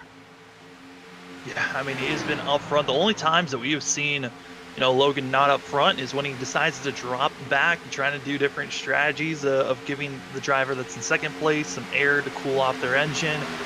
But besides that, Hamilton has been the man up front, and when he's up front, it's really his decision if he wants to move from that position or not. Well. We're finding ourselves in a very weird stage of this race where not much is happening. Everything feels like it's just a setup for what is still to come. Logan Hamilton is leading a group with Colin Stone, Stephen Parrott, who is a lap down, and Nate Brooker, who is in P3. Behind these 4 drivers, Barrick Uphold in P4, who is 3 seconds behind and leads a group with Joseph, Sean Deal, and trying to see who else is in this group. Pretty much everybody else in the top 12. Frank Flores is in 13th in a different group. He is alongside Robert Pattengale, Ryder Schrauf, who is now 3 laps down, and Noah Carmichael, who was struggling with blinking a little bit earlier. Past them, kind of getting to the point where there are drivers who had issues in pit lane, as Taylor Butcher Benjamin is being passed on track right now. Drivers like Brett M. Fisher, who had issues in pit lane, Richard Springer, Merrick Watchhorn, who not exactly sure what happened to Watchhorn, but he is now 43 seconds off of the pace and in a line with Jeremy Berger, Kyle Green. And remember, Berger, Watchhorn, these drivers were fighting for stage wins. And now, when is the meme race 250 as it shows up? I don't know how long it's been up there, but it's on the screen right now. We see the map, and it's just everything is, again, out of fashion. Really, the biggest group of drivers is the second and third groups. Yeah, that second group, they got to be patient on how they're going to be attacking one another because they're all trying to get in line the way they want to be. And them staying side by side is costing them time to try to catch up to the lead pack that's over 2.5 seconds ahead of them. This is not the best thing to do for themselves, but on note for Watchhorn, he did get caught speeding, so the drivers that he's around are all the other drivers that have been caught with penalties. And the penalty drivers back there just hoping that this race might bring out a caution to put them back in a chance to compete for a win. Well, this group can catch up, even though they're 3 seconds back. Uphold just said, well, we were catching them. Emerson Arden saying, yeah, I don't understand this move to go too wide here, slowing them all down. They can catch them in that first group. Of course, if it goes green flag the rest of the way, there will still be pit cycles to kind of take its shape here. They could potentially, on this coming lap, go the entire rest of the way. It would be cutting it close, but if there is a caution right around now, it would work. They're still going too wide. This is not smart, I'd say. No, absolutely not. I mean, they went from this Poulter group that is being led by that of Sean Deals on the outside. They went from being about 2.5 seconds away from our leader of Logan Hamilton to over 4 seconds now. They've got more drivers. They're in line, but they're side by side, so they're bogging down. Oh, they hit the wall. There is a hit to the wall right there from Sean Deal, and that's going to send everyone flying a little bit wide.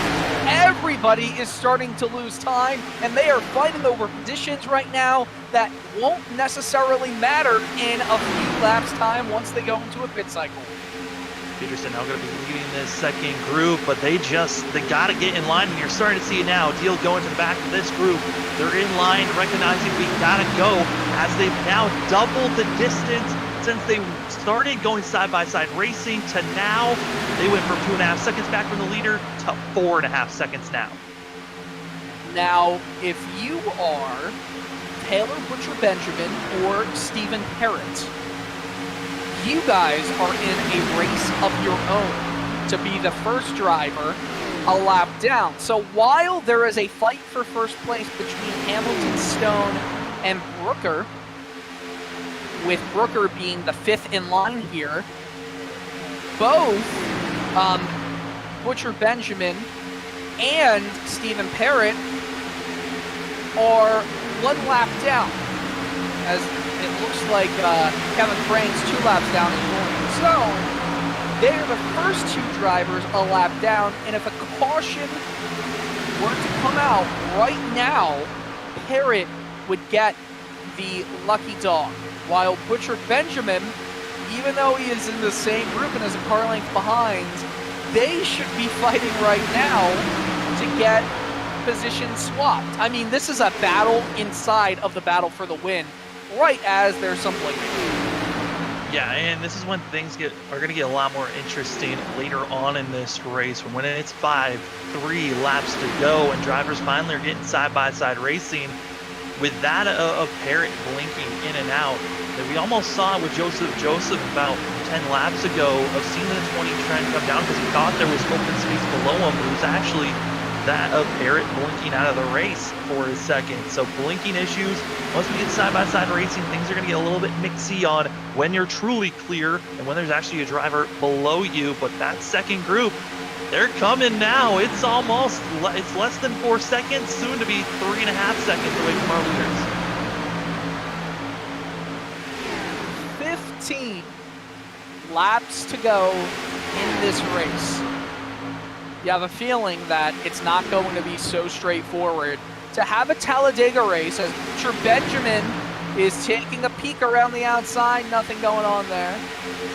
You have the feeling that Talladega has not yet staked its claim into the name of this race. This is a very unmemeable race so far.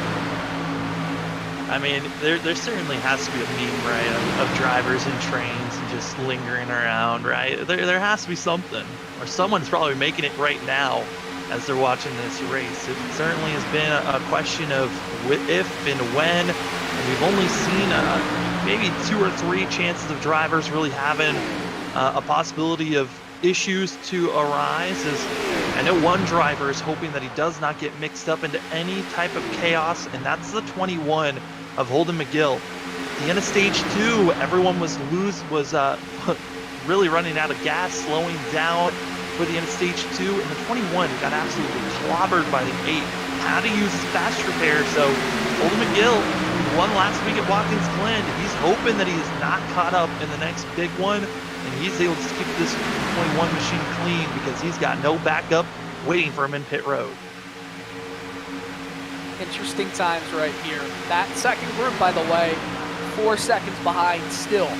So while things have stabilized and they've started to get everything going again, there is not as much time as they had hoped for as this elite group rolls around turn 4. They exit 4 at around 194 miles per hour. That's the second group, that is, excuse me. While the lead group exited it at the same exact speed. So, I mean, there's just nothing going for them right now. They actually lost a 10th that lap. Yeah, these last 2 laps, they're still losing about a 10th to 2 tenths. This is not the speed that you need to see from this second group. And I think the biggest issue for them is the second half of this second group. They're not as grouped up. You see the first about 3-4 drivers trying to stay in line, and then there's a little bit of gaps spaced in between of Holden, of that of Uphold, and of Joseph. That gap cannot be there. They need to be closer if they want to utilize the full potential of this larger group. Drivers are saying over the radio that they are going into the pits this time by. There is a collision going down into pit lane. Not sure if we caught that on screen, but it looks like Ryder Strouth and Robert Pattengale just came together. No spin, but that's what happens coming from 195 miles per hour down to a pit lane speed limit of 55 miles per hour. Yeah, Pattengale got rear-ended there as Carmichael, who's been blinking most of this race, continues to blink on. He's got some front-end damage that he's going to have to worry about, and possibly because this could be the final pit stop, here comes our leaders now into pit road. Those drivers that still have a fast repair left, the question is, if you got a slight damage, do you use your fast repair now, or hopefully think that there's going to be a big one that you can save that fast repair for that moment? You know, I feel like if you have any bit of damage that is taking you out of speed, or you have damage that will take a while to repair, and you are still within a mark where you could potentially get a nice finish from this race, you need to take the fast repair. Although it's not as much damage as you hope to kind of get away from when you do want to use a fast repair, they need to. There's just not enough time left to make the risk of not using the fast repair worth it. Currently right now, 14 drivers on the lead lap. Frank Flores is going to be the last car one lap down. I mean, it's going to be the first car one lap down, excuse me, as 23 all on his lonesome as we wait and see what was formerly the second pack, now the lead pack. When will they come into pit road? And I like the drivers that pitted early. It's giving them a little bit of a wiggle room to try to get themselves in line and really build up that speed. For these drivers that are waiting until the last possible moment, that is a lot of pressure you're putting yourself into to be perfect coming into pit road, not losing time on entry or exit, and you can't miss your pit box. If you slide through, that's going to be costing you time. And also, if you didn't get tires on this last pit stop, you got to make sure you don't slide through your box, or you could be wearing down your tires even more. Sam, I have to say, I disagree with you. I think that staying out the longer amount of time is going to end up helping this second group. Here's the reason why. Hamilton, Stone, Brooker, they just fought with each other. There are only 2 to 3 drivers in that pack at any one time, and they are not hooked up. They are losing a lot of time. While they might be in the lead here, once they come through the tri-oval, they have lost time to this second group. And if they're able to get back together here and get back into the draft, they are going to be within striking distance with 8 to go here. Hamilton is up to speed and passes everybody here. Let's see how far they are once the second group gets back to speed. If it's anything under 3 seconds, I mean, that's positive. Yeah, and you're also looking at that of Logan Hamilton. They're trying to catch up to the lap group in front of them. That you've got that of Springer, Watchhorn, and then also Jeremy Berger. And those are drivers that have been working with the 12 and the 43 for most of this race. They might think about slowing down and trying to give time for the drivers behind them to catch up to them, so then they can all be a bigger pack to try to pull away from that second group that are they're scattered now as well, because so many drivers came in with different strategies in mind. That second group, they are not together like they were before. Well, they're back together now, and at the line, they were 2.3 seconds separating them between that top group and the second group. This is going to get a little spicy. They got a little bit of time to try to get themselves straightened out, but this second group, they got to be careful because they do have the blinking machine of Carmichael just lingering behind, trying to give as much help as possible. But when you're blinking, it might not be helping to the fullest potential that it could. But Logan Hamilton, I mean, he's got to be feeling pretty comfortable for himself. And you got to think, what are we going to see from some of these other drivers? Is our front three? Yeah, I mean, they're going to get caught for sure. But the question is, will it be when they're coming to the white flag, or will it be when they're coming to the checkered? That gap is a little bit elongated right there. 2.45 at the line. We can obviously see the live deltas up on the screen. 6 to go.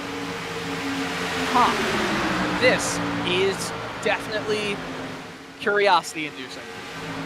For Logan Hamilton, he's in that lead group. If they catch up to the lap cars in front of them, they got to hope that that group is in line and does not use the side draft to slow them down, because if that's that group they're catching up to, the lap cars, they can easily temper what our leaders are doing. And all this time that they're trying to gain over Holden McGill, and then the others, it could be all thrown out the window in a blink of an eye. But also, the gap might be big enough that they might not catch up to that lap group.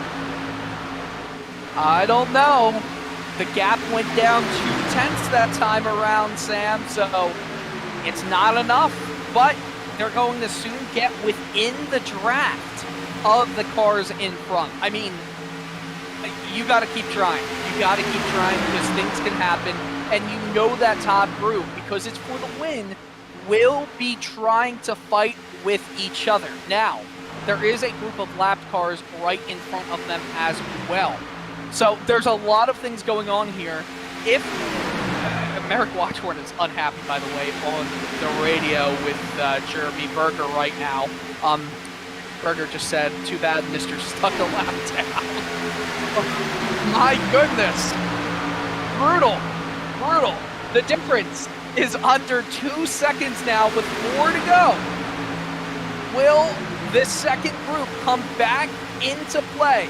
That second group consists of Holden McGill, Emerson J. Arden, Joseph, and Anthony Musati. Lead lap drivers, they are nipping at the heels of the draft of Jeremy Berger. And I'm quite wondering if Jeremy Berger might be thinking about helping, because he is a part of Dirty South Racing. That is the teammates of Colin Stone and Logan Hamilton. And Colin Stone and Logan Hamilton, they're 1-2. You're going to be seeing the 97 think about getting behind and trying to block and defend anyone that's trying to pass his teammates. The gap barely changed with 3 to go. Things have to change quickly. And what Emerson J. Arden just said on the radio is true. No, they now have the draft, but they're going to the outside of these lap cars. That's going to slow everybody down.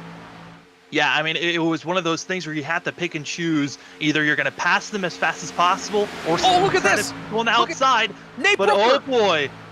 Nate Brooker goes with a big move to the inside. He's going to be the only one on the lead lap in this long line. Hamilton now is side by side with Nate Brooker for the lead of the race. They almost touch. 2 laps to go.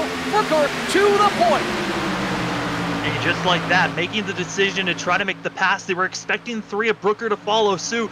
Did not. And even with the little bit of shifting that's going on, for a second, they were still pulling away from the second group. But because they're side by side, they're making this back of this pack shimmying around. They're losing ground. That second group is coming. They're a second and a half back as we're coming to the white flag once they get her off 4.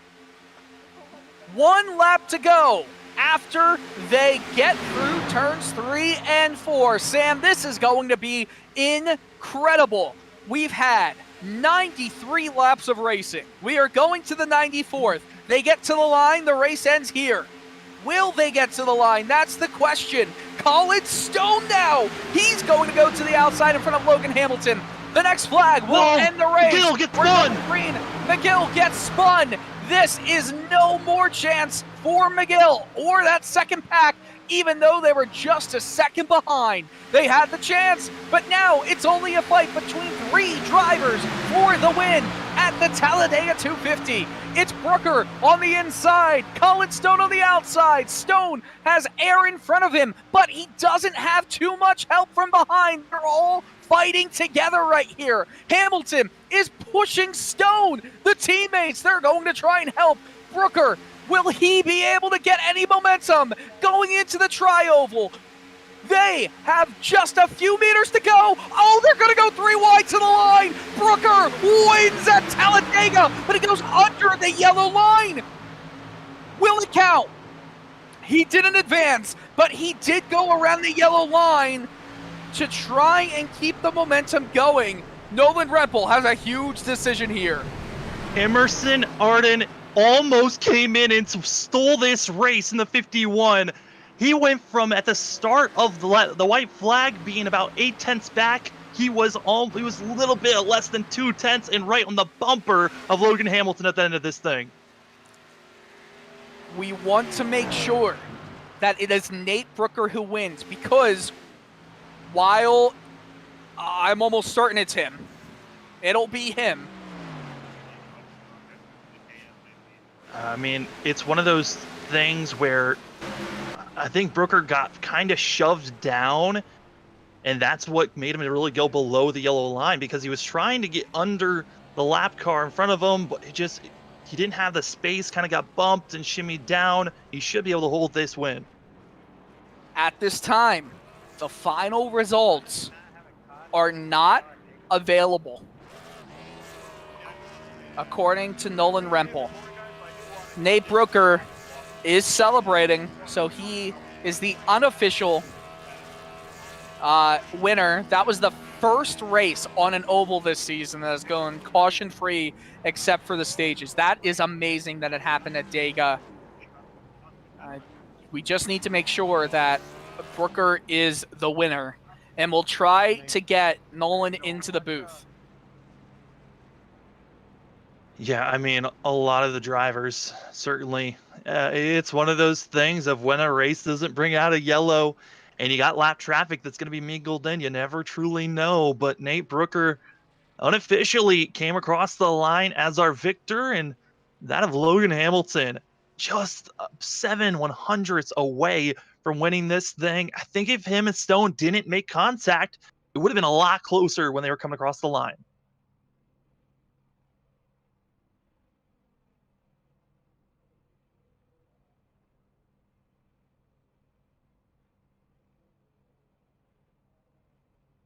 Huh. Well, we know that Nate Brooker is the unofficial winner. We think he's going to be named the official winner. We just don't want to say it completely flat out right now.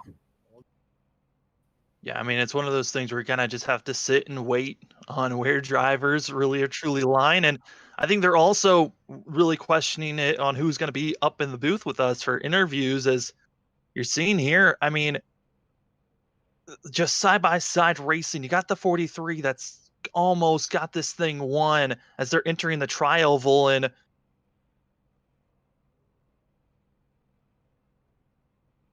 Nate Brooker, the official winner. He has won at Talladega. huge congratulations to Nate Brooker, who at the start of this race had a little bit of a mix-up with himself and also of Kevin Franks, and then after that, been slowly marching his way forward and found himself in the right position at the right time here at the end. So we have official confirmation now that Brooker is the official winner of the Talladega 250. A non-playoff driver has won this race, and two of the first three that finished it also were non-playoff drivers. You were right, Arden almost did come away with that victory, Sam. So while we wait to talk to the drivers, I guess you could take us through the final results. Yeah, I mean, our top 10, it's going to be that of Nate Brooker, Logan Hamilton, Emerson Arden, as well as Colin Stone, and Joseph, your top 5, with Anthony Masudi, who's going to be in 6th place, Grant Peterson going to be in 7th, Ryan Dingler, Holden McGill, after being pushed down in the apron on the white flag, comes away with the 9th place finish, with that of Brooke Uphold, and also Sean Deals in your top 11. Laura McFadden, Noah Carmichael, Frank Flores, Robert Pattengale, Merrick Watchhorn, Brett Fisher, Richard Springer. They round out your lead lap finishers, and I was getting close for them at the end. Taylor Butcher, Benjamin, Stephen Parrott, Stefan Purcell, Jeremy Berger, Kevin Franks, Ryder Schrauf, Kyle Green. Everyone who started this race was still in the running at the end of it. I mean, I always have to say the big one is lingering there, but we never can say the big one's going to happen every time you come to Talladega. I think our biggest wreck might have been when we came to the end of stage 2 when the yellow waved and drivers running out of fuel and running into one another. But besides that, everyone kept it pretty clean for themselves. Well, as we just continue to kind of wait around, I guess, Sam, what was probably the most interesting moment from this semi-uninteresting race so far? It has to be the strategy call at the end by Brooker to go down to the inside with the lap down calls. Yeah, I mean, it certainly was a gutsy call by Brooker to try to stay low, put himself in a position where he was going to have to be aggressive and pushing that low line and hoping that seeing that of Logan Hamilton and Colin Stone and Berger, for them to have a little bit of shake up and a mess up on themselves, and that's exactly what they did going through the tri-oval. And because the three just trusted the inside in the lane that where he was in, it worked out for himself to get the win. And it looks like we do have our top three down in the waiting room. So Dylan, let's have a talk to that of Emerson Arden, able to come back, and he was all the way back about 3 seconds back in one moment, comes back to be 1.178 seconds back from our leaders at the end. Yeah, Emerson Arden joining us in the broadcast booth. Sam, I think you were extremely excited to see that he almost squeaked it out there at the end. Yeah, I mean, Emerson, it's Sam up in the booth. We got to see you absolutely climbing and almost there to make a pass late in this race. I think if you had an extra maybe 300 yards, you could have been able to make a move. But for yourself, how was that last stretch of this race? That last stretch was amazing. First, I have to absolutely apologize for me making contact there with Holden McGill on the white flag and him spinning out as a result of it. At the same time, we're all, myself, Holden, and Joseph, we're all trying our hardest to get up there. As soon as that group of leaders caught the lapped vehicles, and they had their draft, we knew that it was either over or it was going to be at the last second, and I was trying my heart out. And so I apologize there for Holden. But the last stretch, it was a blast. The pit strategies worked out very nicely. I was doing the math in my head the entire first part of that final stage, and I kind of knew what I was going to do from there. And, man, that last pit stop, I jumped like 5 cars in my group. And so I'm just so happy that I was able to not slide through the box. Yeah, I mean, pit stops seem to be one of the biggest notes because there was no big one that happened, no yellows besides our stage cautions. How was it trying to attack the pit entry and making sure you didn't slide through your box? Oh man, me and my group of friends, they give me a hard time because in the officials, I have a hard time on pit stops, either pit entry or out the pit box or whatever. So that's kind of always in the back of my head when I pit now. But I love pitting at plate tracks, man. I love road courses, and pitting at a plate track is like the same as like going into a tight, heavy braking zone on a road course. And that's all I could think of, going down to pit entry from, 185 to 55. And pit entry, I mean, that's where you make up a lot of your time, if not all your time. Well, Emerson, we're going to North Wilkesboro next, going from a road course to super speedway racing, now short track racing. How are you feeling about going to North Wilkes? North Wilkesboro, man, I'm starting to love short tracks here on iRacing. I've been on the sim a little over a year here, and short tracks have started to become a little bit more of something I think I can excel at a little bit better at. When it comes to like flat short track, I think are my key. In North Wilkesboro, I know there's a little bit of banking there. The line's a little weird, and North Wilkesboro I have to put in some practice. But for sure, I'm looking forward to a short track. Well, Emerson, before we let you go, the floor is yours for any shout outs. Absolutely. I have to thank the league admins, Nolan, for doing an amazing job as a race controller. And then I was, a previous broadcaster of this series, so giving us the opportunity to broadcast then, and now giving me the opportunity to drive a car in this series. It's been, a blast to be able to see that from both sides. So I appreciate Nolan for giving me that opportunity. I want to thank just my friends, for being there to support me, and Joseph for the moral support in the race, Holden McGill there at the end. Again, just, egging me on to keep pushing. And I want to congratulate Nate on that win. I'm so proud of him. Well, Emerson, congratulations on a top 3 finish and trying to make it dramatic there at the end. Good luck next week at North Wilkes. Absolutely. Thank you guys for broadcasting as well. Well, that is a fantastic 3rd place finish with probably my favorite scheme from this race, the unemployment scheme.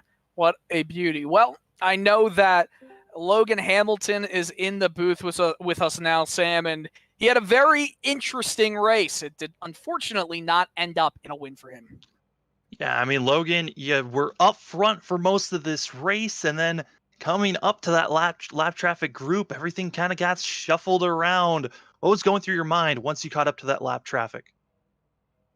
I thought we just had enough of I thought we had enough of a run to where we could at least get some of them, and we had Jeremy Berger and Colin Stone, both teammates, so they went with us, and I was hoping we could maybe clear one or two of them, and they'd file in with us, and we could just get a run. But I guess it turns out we should have just stuck behind him because they had the more cars, obviously, so they had the better runs. Yeah, I mean, both yourself and Colin had a great run going through the trioval, and then there was contact made. Was there anything else that you possibly could have done there coming out of turn 4 to help yourself get a win here, or was it kind of you did the best that you could? I think it was either push Colin to the win or try to go for it myself, and I thought Nate had been checked up by Brett Fisher and all those other guys, so I figured, all right, I can go for it, and he'll at least get second. And so I feel like it's my fault that he didn't even get a podium out of it, but I think at the same time, you got to go for it. I mean, you're a racer, you're going to go for it. Absolutely. Well, Logan, we're now going away from super speedway racing to short track racing at North Wilkesboro. Another solid points day for yourself. How are you feeling about going to North Wilkes, and is there any game plan you're going in with? Don't die.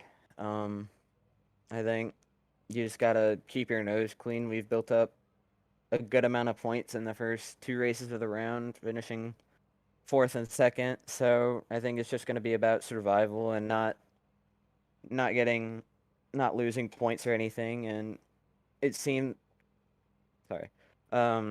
tracks that you have to use the brake pedal out seem to suit my style a bit more. So I think if it seems that they're not wrecking all the time, you can try to go for it and make some passes and maybe get the win there, or Twin Ring Motegi. I mean, I've never made a lap there, so we'll have to see. Twin Ring is certainly going to be dramatic once we get there to finish out this first round of the top 16. But Logan, before we let you go, the floor is yours for any shout-outs. I want to thank Tucson Sound Art sponsor. Holden McGill made me my Doge paint for this race, so thanks to him, thanks to my teammates, Colin, Jeremy, Steven, and Kyle. They were all big helps tonight and just giving me the pushing. And thanks to you guys for doing the broadcasts. And I'm happy to finally finish a restrictor plate race. I haven't done it so far, so. Yeah, that's a solid way to go out. But Logan, good luck next week going to short track racing. Thank you. Well, luckily for everyone, they did finish the plate race. And now, I know, Sam, we're excited to talk to the main winner, who is actually in the Discord server as Nate Dogg. So, Nate Dogg, aka Nate Brooker, it's time to talk with Sam. Well, Nate Dogg in Discord certainly had to hold back the dogs and Dogecoin machines. Nate, you made a very brilliant call, staying low with the lap traffic in that line of cars. What made you think of going low and not sticking with the other drivers that were trying to go high? To start off, I was more focused on the pack behind us catching. I believe that it was the Badger Racing boys. I just kept seeing on my relative, it's just getting lower and lower, and I was more focused on trying to stay with these two guys and get away from them and get round these lap cars, which I was so sure was going to slow us down, that I went out with them. And then I think I just had a light bulb moment, and I thought, hold on a minute, if I jump in, then that leaves them too high, and this will be my chance, because those two that I was racing against are teammates, I believe, and being up front on my own with those two, I knew would be impossible to fight against on my own. So if anything, I was grateful for the lap cars to come when they did. Now, Nate, you had a brilliant call of trying to pit with our leaders of Logan as well as Stone. And, you know, with pits, no big one happening, no real yellows besides their stage breaks. How was it trying to calculate when you wanted to come into pit road and when to possibly stay out a little bit longer or come in a little bit sooner? Well, as you said, it was all about sticking with the guys ahead of me. I decided with my teammates at the time to pit with the guys that was in the same group as us, but just a few like car links up. It was like, when they go down, we'll go down. And we kept it for ages. Everyone went down, so we shot down as well. It was a little bit messy, but we all made it. But somehow I managed to get out front, and this is on the first of stage 3 pits, and I managed to get out front of everyone. I don't know what happened. I don't know how I managed to leave everyone so fast, and then that got me in with the group from DSR with Logan and Colin, and that's when I just realized I kind of just didn't have a choice. I've got to pit with these guys now whenever they pit. So we went in for our last splash, and I just had to follow. Nate, I mean, what a win for yourself. I mean, how does this feel winning here at Talladega with it being kind of a strategy call race here tonight? Yeah, I started quite bad at the back. I had that incident with I believe it was Frank, the 23 car, and that pushed us both to the back of the field. And I did not expect myself to be sitting there fighting for the lead by the end of the race. But it, like you say, with a green flag run like this, as boring as it can be, it comes straight down to strategy, and you've really got to get that strategy right to get the position that you want to get. Well, Nate, congratulations on this win. And before we let you go, the floor is yours for any shout outs. I just want to thank the whole of L-TAC, really, not just the guys who run it, the guys who are part of it to make this as it is today. I want to thank you guys at LSRTV for creating like this type of media for us to look back on, and it's just great all round for everyone. I've got to thank my teammates for the best part of, I haven't really been around all the time, so they've been sitting running with a teammate down for most of the season, so it's just nice to come back now and then and race with guys. I'm only trying to get the wins, and so here it was today, so I've got to thank everyone for this. And that is what you got. You got the win here at Talladega. Nate Brooker, your winner here, and it might have taken a little bit of clarification, but the 3 got it done with staying low and letting all of his other competitors just not have the speed to pass them. Congratulations, Nate, and good luck next week. Thanks, man. Well, that is pretty much it for us at LSR TV. The L-TAC Racing League, a unique Talladega race in round 2 of the first rounds. Well, I guess we could say race 2 of the first round of the playoffs. From myself, Dylan Coyle, alongside with Sam Dyer, Carlos Acosta in the production booth, and our race control chief, Nolan Rempel. We wish you all a pleasant good evening, and we'll see you next time at North Wilkesboro.